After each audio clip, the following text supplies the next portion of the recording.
Ganito kalaki ang ipinangako ng magkapatid na Vargas para sa Lagro. 110 milyong piso ang halaga. Pero ang tanong, naibigay ba? Phase 1 ng project, halos 73 milyong piso para sa multipurpose learning facility. Sunod na taon, 37 milyong piso ulit. Isang gusali, 2 budget, magkaibang ID. Isang tanong, bakit 4 lang ang palapag? Bakit hindi pinapagamit ng eskwelahan hanggang ngayon?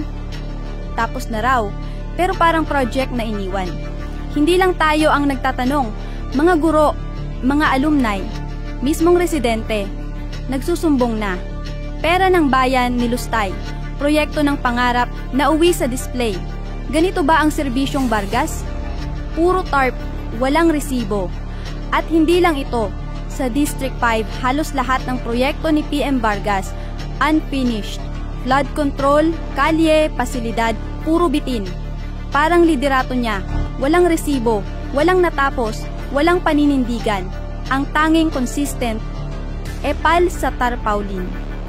Hindi ito simpleng delay, ito'y malinaw na tanong. Bakit kulang ang proyekto kung kumpleto ang pondo?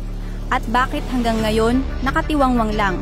Kung 110 milyong piso project nga hindi natapos, paano pa ang pondo na hindi natin alam? Ilang pangako pa ang matatapos sa TARP, pero hindi sa realidad?